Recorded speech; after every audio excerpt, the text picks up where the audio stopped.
जय जगन्नाथ दर्शक बंधु मालिकार एमिति कथा वर्णित अच्छी जहाकू शुणिले आपणकर पाद तलू माटी खसीज। महापुरुष माने कहिछंती 2024 मसीहा आषाढ़ मास 13 पक्ष पड़वा जाउछि। ए 13 पक्ष सारा संसार पाई एक अमंगल बा अशुभ।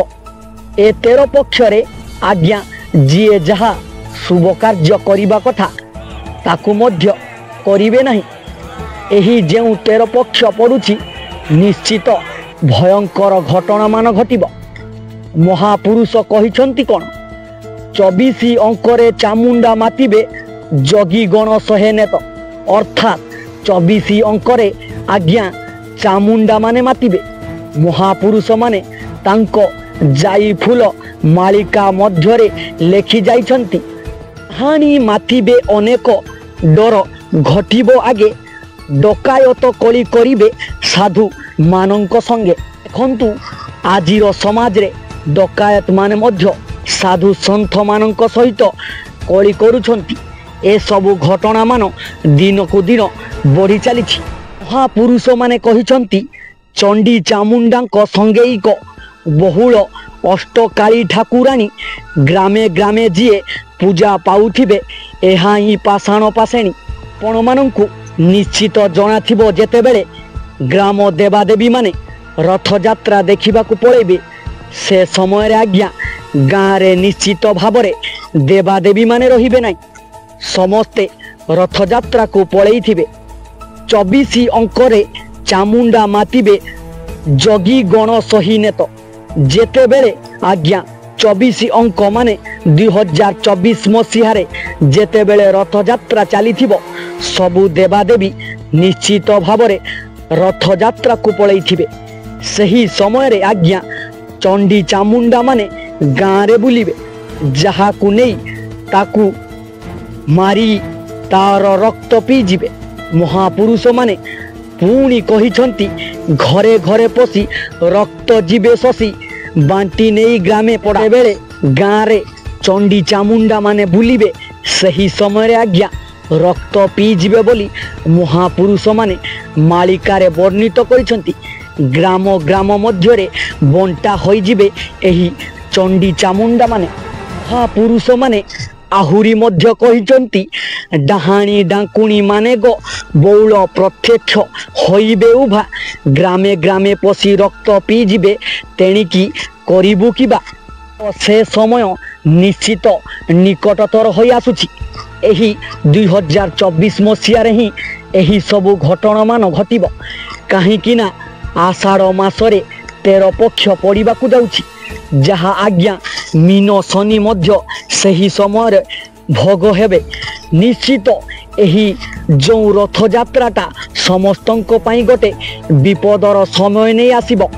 महापुरुष माने आहुरी मध्य कहिछंती एही परि दुष्ट गण को नासिबी संथ को करिबी उद्धार भारतु विजाति उग्र सनातन धर्म करिबी प्रचार। निश्चित भावरे आज्ञा सनातन धर्म दिन को दिन लुप्त होई चलीछि।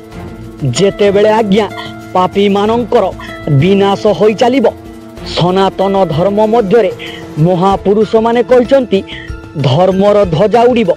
एठी पुणी महापुरुष माने कहिछंती 24 अंकरे ओडिशा बक्षरे लागिबो महासमर भारत शेष समर एहिटी जानी थांतु विधिर। जेतेबेले 2024 मसीहा आषाढ़ मासरे निश्चित एक भयंकर युद्ध हेबो बोली महापुरुष माने कहिछंती।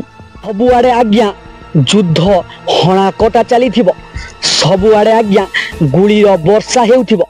महापुरुष माने कहिछंती कोन एही ठारे वीर 7 दिन जाए होइबो अंधार जान चौदिग चमकाई भैरवी डाकिबो सकल स्थान। निश्चित भावरे आज्ञा सही समय भैरवी डाक देव। आषाढ़ मासरे ही भैरवी डाक देव बोली महापुरुष माने कहिछंती। भयंकर युद्ध हेबो 7 राति 7 दिन मध्य अंधार हेबो। आपणकु आमे आगरु मध्य कहिथिलु ए आषाढ़ मासटा कहा पाई मध्य भल नुह कहीं ना महापुरुष माने जहा भी कही दे जाइछंती ताकू केही काटी पारिबे नहीं।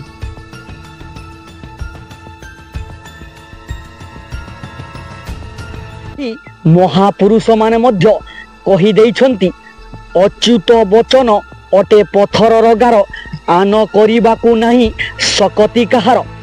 निश्चित भावरे केही ए कथाकू काटिबाकू मध्य कहा पाखरे शक्ति नहीं। महापुरुषंकर कथा निश्चित भावरे आगकू मध्य प्रचार प्रसार हेबो। एठी महापुरुष माने आहुरी मध्य कौन कहिछंती ना बासुआ बलद बिरजा सुमारी आगे उभा होइथिबे भुवनेश्वर रु एही डाक वीर निषाध राति रे हेबो। देखिबे जेते बेले आज्ञा भैरवी डाक देव राति 12टा परे आज्ञा निश्चित भावरे भैरवी डाक देव। बासुआ बलद गोटिए गड़े नृत्य करिब।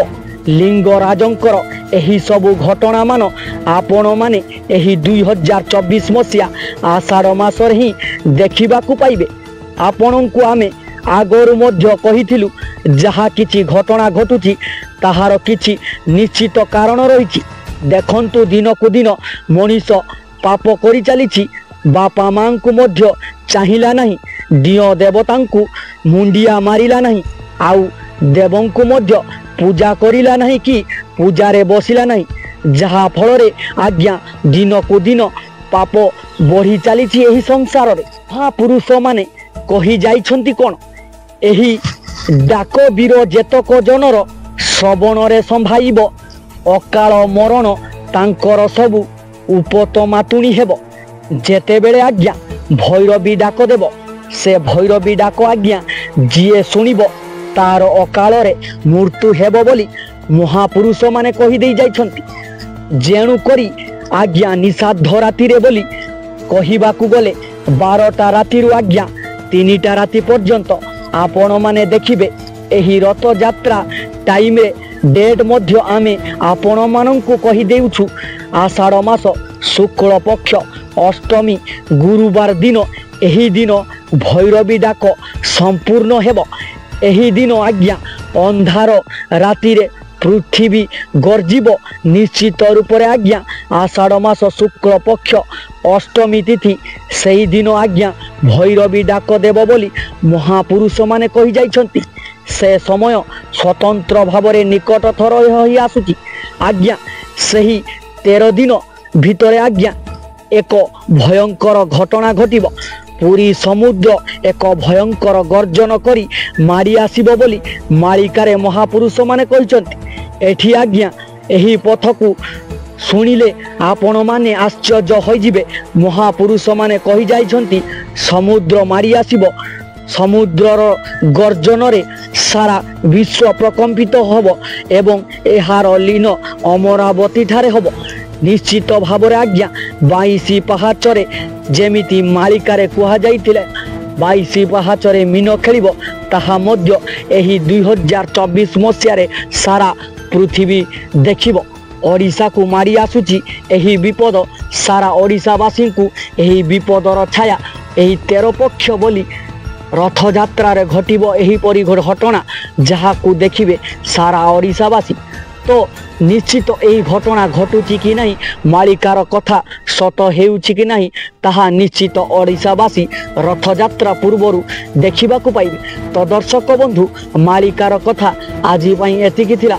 जदि भिडियोटी आपण माननकु निश्चित भल लागिबो एवं मालिका को जदि विश्वास करथिबे ताहाले लाइक शेयर सब्सक्राइब करिवे एवं एही परि मालिकार कथा सब सुनिबा पई चैनल को सब्सक्राइब करि रखितांतु। जय जगन्नाथ।